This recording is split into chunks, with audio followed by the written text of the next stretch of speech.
gusto na pinapalayas mong magulang mo. Palitarin mo man ng mundo, nanay mo pa rin siya. Wala kang papapalayasin ang nanay mo. Kasi nag-asawa ka, ginawa mo yung anak mo. Thank you for the exclusive gift cards.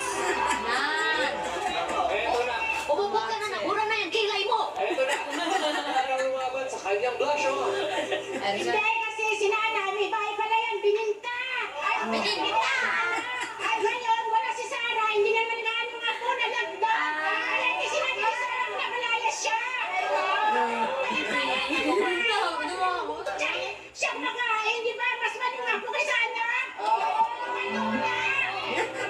Kumakain ka, tingnan mo yung ako mo. Eto na, ang batch Alam mo, Sarah, kanina pa ako nang gigigil sa'yo. Pangeran. Sarili mong ina. Vipers. Sean. Anong klaseng anak ka? Nandoon na. Mr. May Black. sagot ako dyan. Sa sinasabi, sarili niyang lupa, sarili niyang bahay. May sagot ako dyan. Nandoon na tayo. Sarili mong bahay, sarili mong lupa. Pero bakit parayasin mo kayo sarili mong ina? Di ba? Pagpalagay natin, madamot ang nanay mo. Para lang sa kanya, walang lula na kayang tiisin ang ako. Tandaan mo yan. Wala. Nagawa yun sa Cards alam mo and bakit? gifts. Dahil para lang sa sarili niya yun. May pamilya ka na. Itaguyod mo yung pamilya mo. Obligasyon mo yan. Hindi obligasyon ng nanay mo. Tandaan mo yan. May asawa ka na. Obligasyon mo yan. Nanay, ako na natatakot. Kasi ikaw madamay dito. For me naman, Ay, nagpa-forward. Nagpa-forward rin sila. Barabing bing. naranasan ko po kasi pinalayas ko yung magulang ko, pero nag-ayos din kami. Gano'n. After 2 years, relate din ako. Ang akin lang kasi, ma'am, yung pagkakamali kasi yung pagkakamali ko, ma'am, kinikismis niya sa mga kapitbahay niya sa kamag-anak ko. Pinapalabas niya na kontrabida kami. Pero ang totoo, ma'am, nagbibigay naman po kami, ay nagbibigay naman po siya, pero dapat, ma'am, kaiyan na lang ng pamilya yung ma'am, dapat din na dapat i-ano sa kapitbahay. Pwede na ayusin naman, ma'am, may for family, di ba? Mr. Joe. Internal, Pero kumbaga. pinalayas din niya ang kanyang sariling magulang. Alam mo, malalim yan ha. Ibig sabihin, hanggang saan ba na ating pangahawakan na tayo'y magkadugo kung umaabuso na yung isa. Di ba? Hindi mo tao ka rin eh. Di ba hindi mo masasabi, talaga bang dugo kahit inaabuso ka na? Ayun. O alamin natin mula dito Maverick. kay Brother June. Hanggang saan Hi, yung sasabihin mo na kadugo mo yan, responsibilidad mo yan. Alam mo pag pag niloloko ka na, pag niloloko ka o Hello, yung inaabuso Emilio. ng kabutihan mo, may mga James paraan and naman para malaman Gibbs. niya na panahon na para itigil. Pero hindi para palayasin ko yung sarili kong ina. EJ. No? Matawag lang na ina. Parang napakahirap na, na palayasin mo sa bahay mo. Whether bahay mo yun o hindi. No? Talagang sa atin kasi Pilipino, pag may edad na yung magulang natin, inalagaan kahit gaano ka sa bayan. Ang tanong ko lang kasi kay Sarah, meron kang pang-scatter, pero problema ka sa pangailangan ng mga anak mo. Parang hindi balanse, no? Yung scatter, sugal, di ba? Parang hindi balanse. Meron kang panggasto sa sugal, pero yung pangailangan ng anak mo, kulang ka. So, parang hindi credible ang tingin ko. Okay. Salamat, Brother June. Attorney Lorna, ikaw ay lola din, ha? So, umamin ka na rin dati, nag-spoiler ka ng yung mga apo.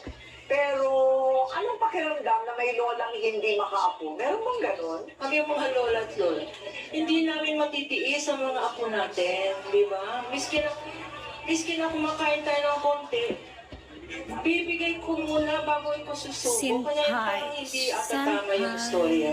Sa batas natin, dalawa ang tinatawag na instances of emancipation. Ano ibig sabihin nun? Pag anak ka, kunyari isa anak mo, dalawa. Una, nag-asawa.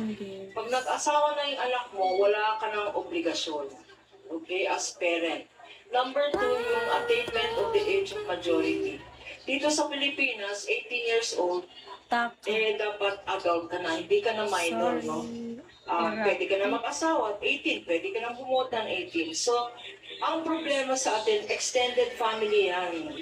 Kung turo natin na ang mga anak natin, gusto natin na nasa atin. Pero legally, wala na siyang obligasyon sa'yo, Sarah, no? Hello, Ngayon, yung Senpai. sinasabing support, ano yung items ng support? Food, clothing, shelter yan.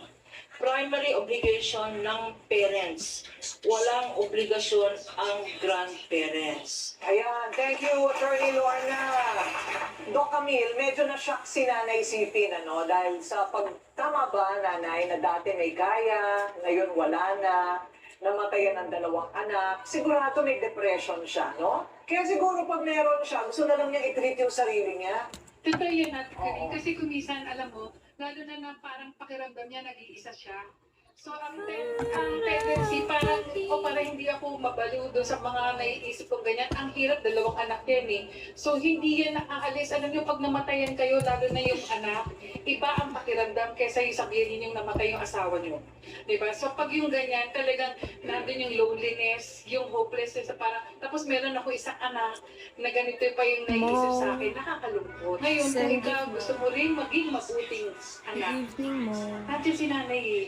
So, pwede na, masaya yung nanay mo na siguro makita yung pagmamahal na nakalimutan natin na ibigay sa kanya.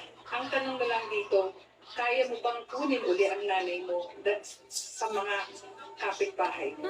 Dahil kasi kung yun magagawa mo, siguro it's about time na magkakaayos kayong dalawa. Yun lang. Ayan, oo. Talagang lahat na pag-uusapan.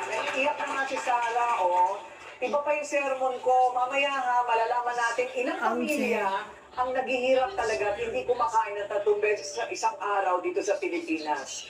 At may forgive and forget kayang mangyayari. Or it's too late na talaga to say sorry. Naku, sa pagitan ng nanay at anak, palagay ko naman meron pang pag-asa. Malalaman natin sa pagbabalik ng Face to Face Harapan.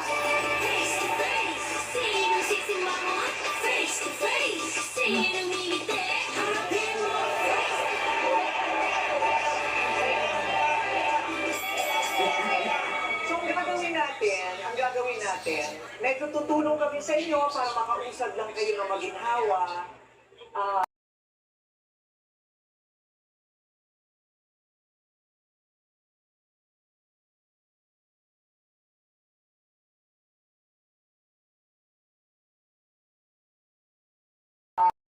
Gawin. Walang ganun eh. Kahit sa pagitan ng mag-asawa, may toka yung isa, may toka ito. Tama ba? Kung meron kayong mga katulong sa bahay, mga kasabahay, ito ang labandera, ito planchadora, ito taga-ito. May ganun dapat pag nagsasama sa loob ng iisang bahay. Tama ba akong? O ayan, kaya nagtuturuan kayo ngayon, nagkakagalit. So Sarah, hindi mo naman iniisip na talagang palayasin ang nanay mo, tama? So pwede na ba siyang bumalik? O nanay, isipin mo ka ng magtampo. Lumabas lang sa bibig niya yun kasi nalaglag mo yung anak niya. Ganun lang kasimple yun.